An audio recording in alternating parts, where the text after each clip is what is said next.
afirma que percebia que a reclamante se insinuava para o diretor da empresa, vírgula, usando roupas decotadas e vestidos curtos. A senhora já foi vítima de assédio pelo diretor? Não, porque eu sempre ando normal. Eu não picote, saia curta, eu não quero provocar ninguém. Afirma ainda que jamais sofreu nenhum assédio pelo diretor. Bem, eu estou satisfeito com as perguntas. O advogado da reclamada tem alguma pergunta? Sim, excelente. Pois não. A depoente, ela se relaciona com alguém da empresa? A senhora tem algum relacionamento com algum funcionário ou supervisor da empresa? Sim, e o meu marido. Ele é o supervisor do almoxarifado. Afirma que é casada com o supervisor do almoxarifado.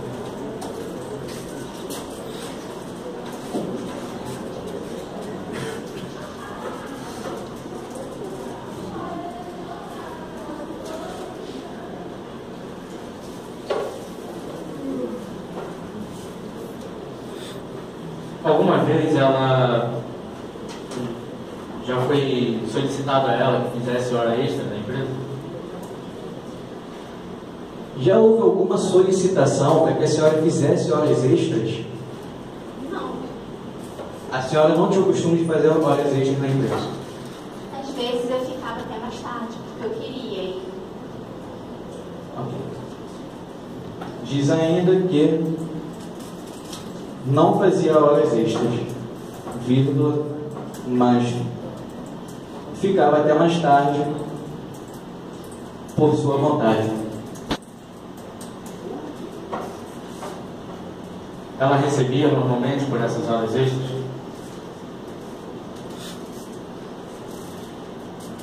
Essas horas extras que a senhora porventura fizesse, que não fosse por sua vontade, a senhora recebia? Sempre recebi por todas as horas, trabalhadas como os extras. A jornada extraordinária sempre foi remunerada. Dessas vezes que ela fez hora extra, ela presenciou alguma atitude do Sr. Jorge, uma atitude maliciosa do Sr. Jorge contra a senhora Carla? Durante essa jornada extraordinária, a senhora alguma vez presenciou alguma situação comprometedora do senhor Jorge com a senhora Carla? Bem, do Sr. Jorge não, mas da Carla já vi muitas vezes. E durante as horas extras, que era quando ela mais atacava. Já presenciou,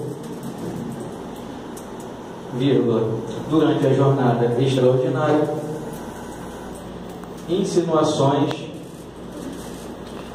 de conotação sexual por parte da reclamante. Se ela pode descrever alguns.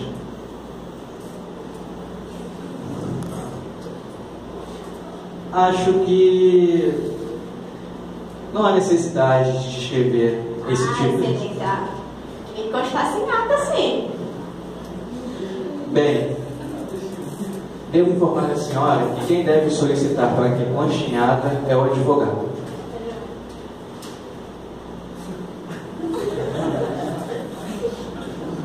Excelência, por bem, eu acredito ser necessário ela obter esse testemunho a fim de evitar um cessamento de defesa.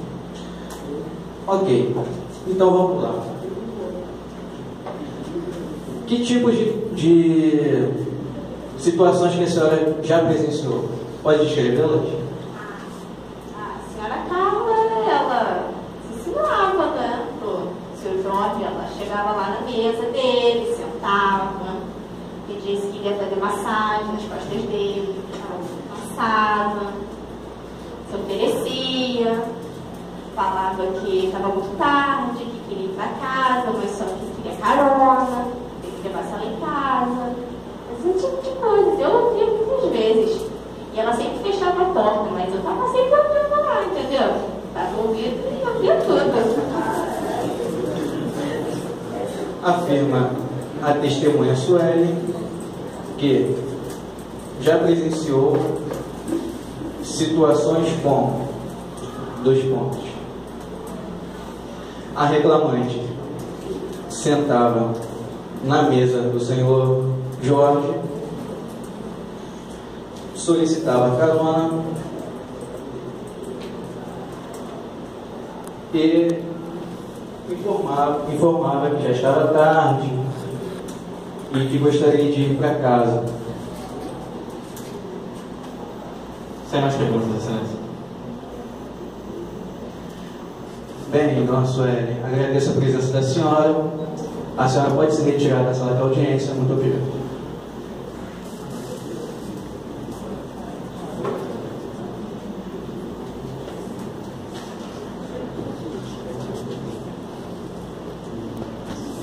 Por gentileza, chame o senhor Paulo.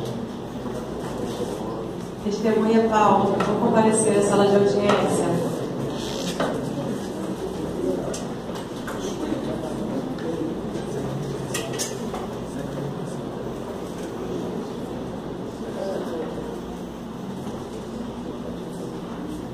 Excelência, por ordem.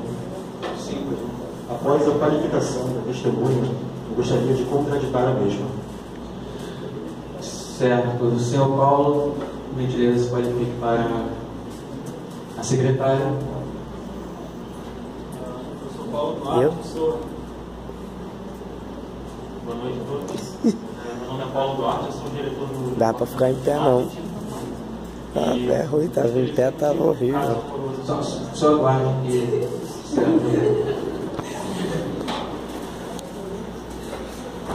não? Eu quero mais horas complementares, Katia. Doutor, o senhor disse que gostaria de contraditar a testemunha. Qual o motivo? Sim, Excelência. A reclamante acabou de me dizer que ela teve um vínculo amoroso com a testemunha. E esse vínculo não terminou de forma muito amigável. Então, o depoente ele tem interesse no processo, não podendo então participar dos autos do processo. Senhor Paulo, o senhor já teve algum relacionamento com a senhora Carla?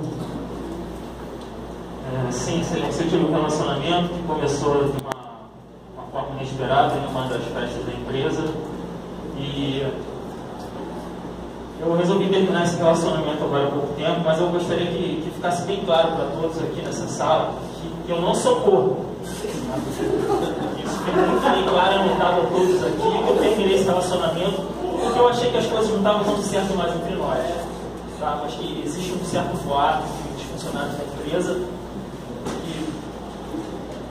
É isso.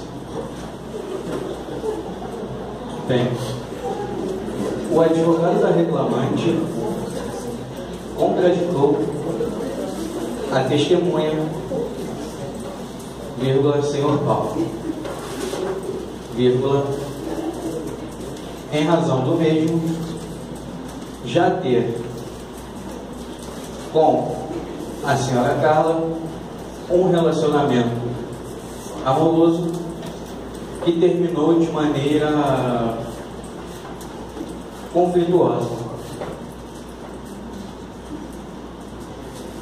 Ponto. Desta forma, este juízo entende que deve-se deferir a contradição. Bem, senhor Paulo, não será necessário o depoimento do senhor. Agradeço a presença do senhor aqui neste juízo. Por gentileza, retire-se da sala de audiência.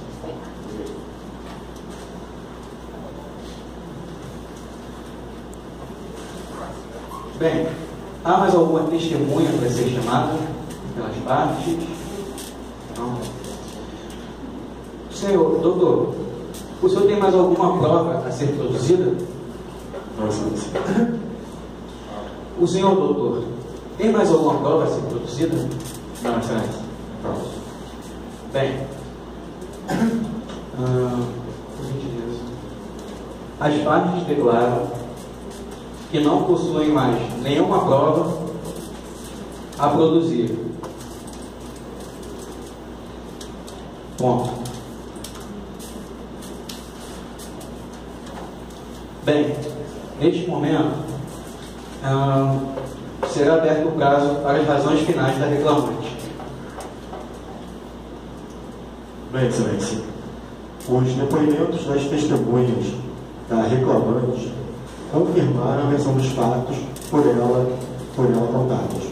Somando a isso, a falta de documentos probatórios por parte da reclamada, juntamente com a presença por parte da reclamada de testemunhas ilegítimas, vem a confirmar os direitos aqui pleiteados pela reclamante. O advogado da reclamante, vírgula, em razões finais, argue a ilegitimidade de testemunhas e a contradição das mesmas em seus respectivos depoimentos.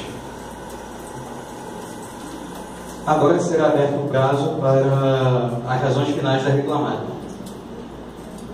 Excelência, minha reporta a contestação e gostaria de pugnar pela improcedência total do pedido.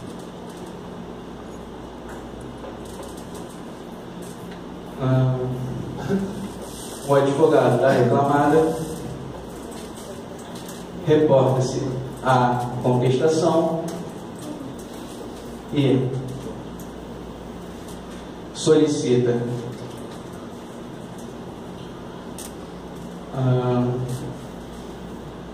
o julgamento como totalmente improcedente à reclamante. Bem, doutor Tiago, antes de terminar a audiência, eu devo alertar o senhor que nós já tivemos a instrução e que agora o próximo passo é o processo ir para a sentença. Já houve a produção de provas, já houve litígio, então eu pergunto ao senhor, não há nenhuma possibilidade de conciliação? Não, excelência. Nenhuma possibilidade? Não. Por fim, o advogado da reclamada informa que não há nenhuma possibilidade de conciliação. Bem, aos envolvidos no litígio, informo que a instrução do processo está encerrada. Vamos agora à leitura de sentença. Peço para que os presentes na audiência fiquem de pé para a leitura da sentença.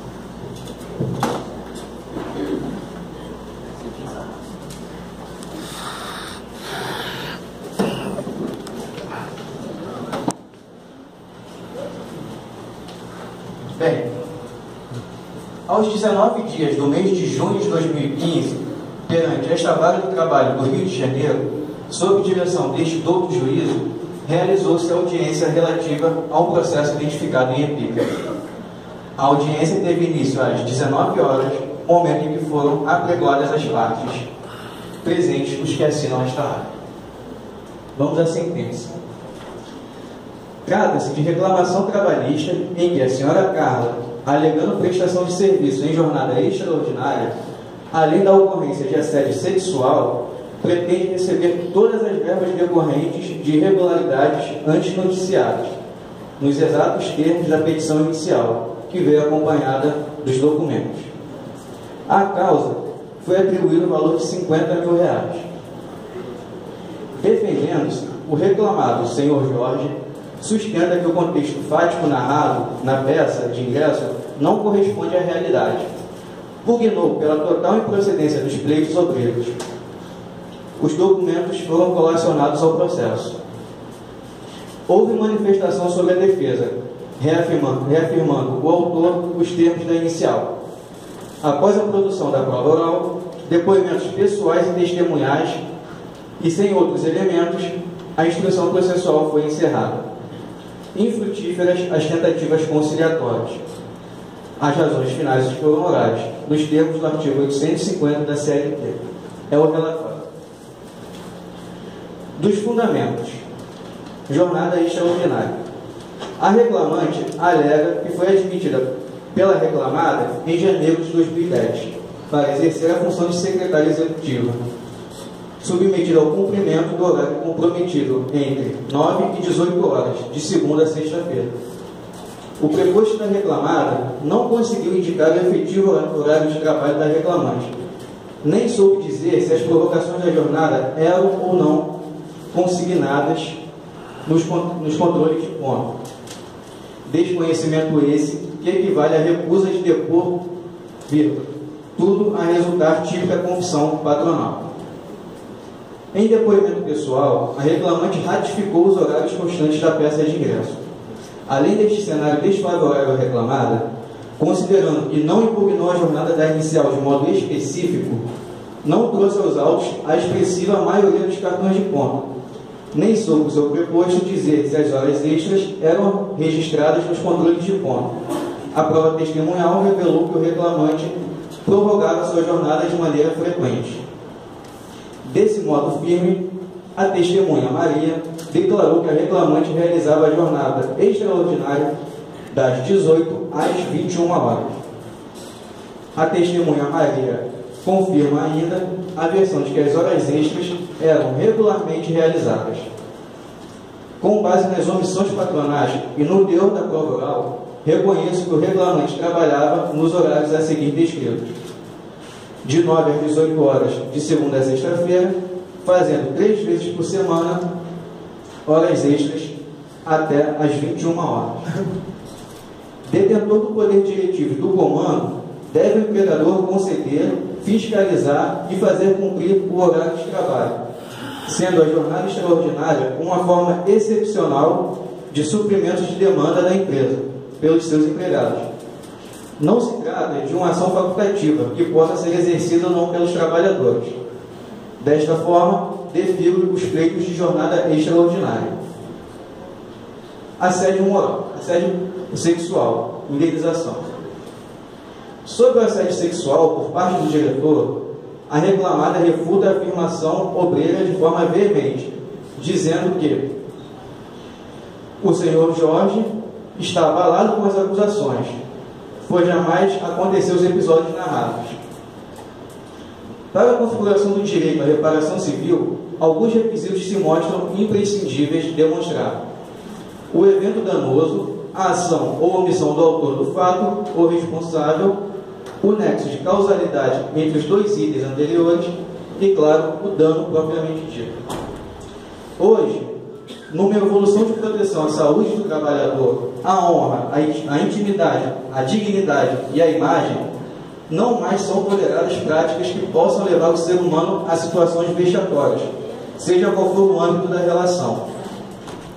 No que se refere aos contratos de trabalho, se é certo que o proprietário dos meios de produção dirige os negócios, com o uso do poder de comando na tomada das principais decisões, deve fazê-lo sempre em observância a princípios de maior relevância para a coletividade, mantendo um ambiente saudável de trabalho, respeitando os seus empregados e fazendo com que a sua propriedade cumpra a função social prevista na Constituição Federal. Sobre o assédio sexual por parte do senhor Jorge, diretor da empresa e chefe imediato da reclamante, a mesma relatou que o senhor Jorge sempre estava fazendo brincadeiras com a depoente, chegando a passar a mão nas nádegas da mesma. Que certa vez o senhor Jorge voltou a passar a mão nas nádegas da depoente na frente de outros funcionários da empresa, ao qual foi confirmado através de testemunho, que a depoente considera que foi assediada sexualmente pelo senhor Jorge, que não chegou a receber nenhuma proposta do senhor Jorge para ter relação sexual com ele de forma explícita, mas foi obrigada a ouvir piadas e gracejos, tais como relatados em audiência. A testemunha Hugo, arrolada pela reclamante, afirma que também presenciou a ação praticada pelo senhor Jorge, ao passar a mão em suas nádegas. O teor do depoimento desta testemunha não deixa sombra de dúvida a respeito do assédio sexual do reclamado, presenciando o sofrimento da autora em razão do assédio e, em certo momento, quando a autora lhe contatou pedindo ajuda. Tenho que o relato da testemunha é fidedigno e não pode ser desconsiderado. Ainda com relação ao assédio sexual, a reclamante se viu obrigada a ouvir expressões como, abre aspas, mulher melancia, fecha aspas. Fatos estes que, apesar de não haver o contato físico, atingiram moralmente e psicologicamente a reclamante. Com as investidas do senhor Jorge, a reclamante passou a ser alvo de chacota dos demais colegas. Foi claramente demonstrado nos tópicos anteriores que a reclamante foi desrespeitada, ofendida e discriminada no ambiente de trabalho devido à ação invasiva de intimidade praticada pelo senhor Jorge.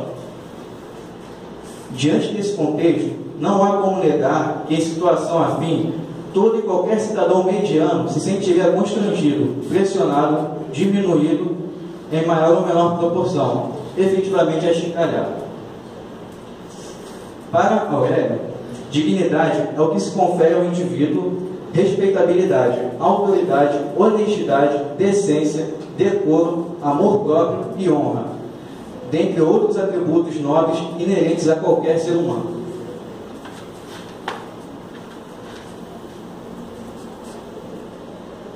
O princípio da dignidade da pessoa humana é notoriamente incompatível com qualquer atitude que reduz o trabalhador a um mero vendedor da mão de obra, sem amor próprio e sujeito a contrair doenças laborais, tais como psíquicas, emocionais e físicas. É por essa razão que qualquer iniciativa patronal tendente a comprometer a saúde do empregado e seu bem-estar viola o preceito fundamental antes indicado. O protagonista do trabalho humano é o homem, sendo este fato suficiente para lançar, em primeiro plano, a proteção de sua dignidade.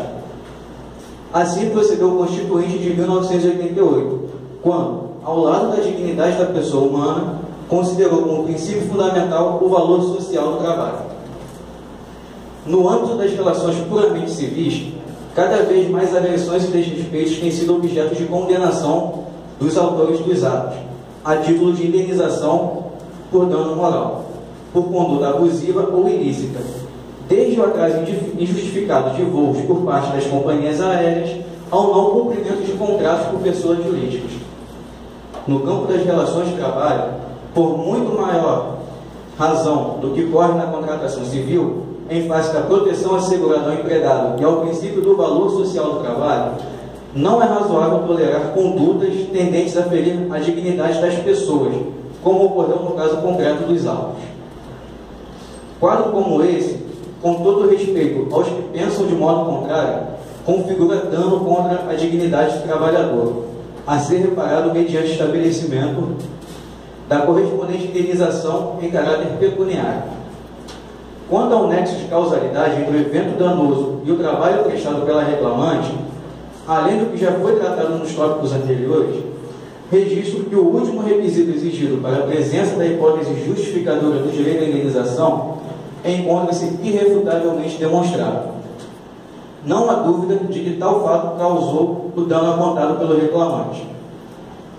Na esteira do raciocínio desenvolvido nos tópicos anteriores, concluo que a reclamada deve indenizar a reclamante por dano decorrente das ofensas sexuais praticadas pelo seu superior hierárquico.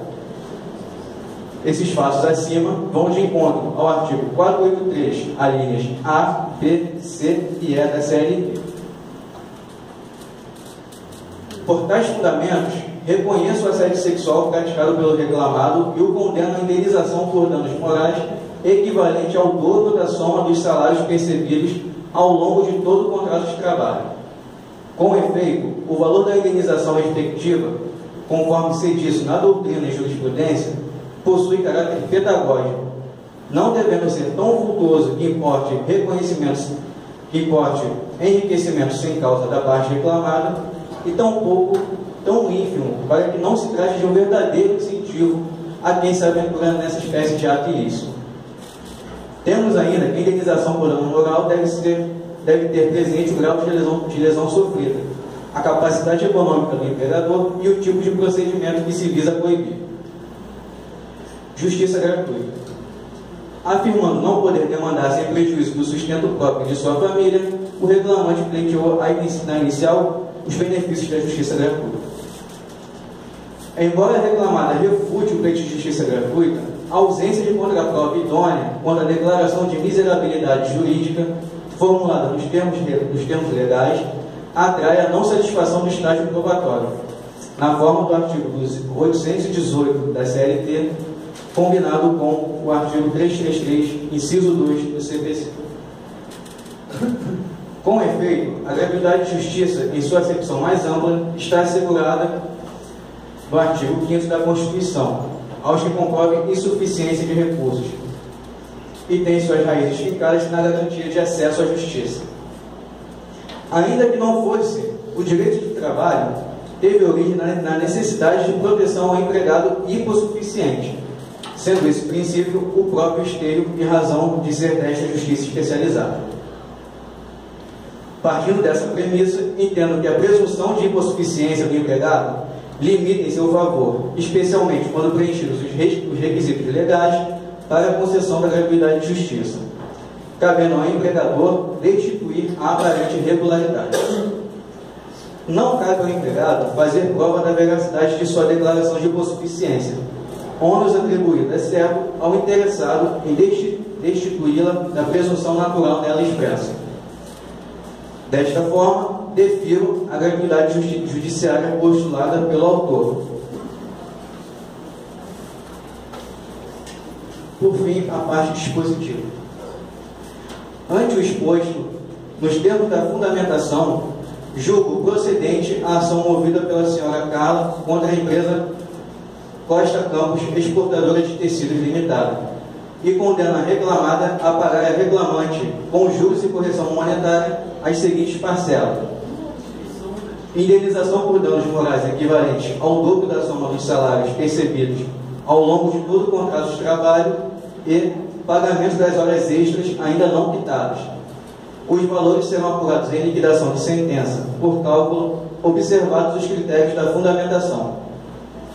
Custas fixadas no importe de R$ 600 pela reclamada, calculadas sobre R$ 30 mil, valor aplicado à condenação e parecimento aproveitado.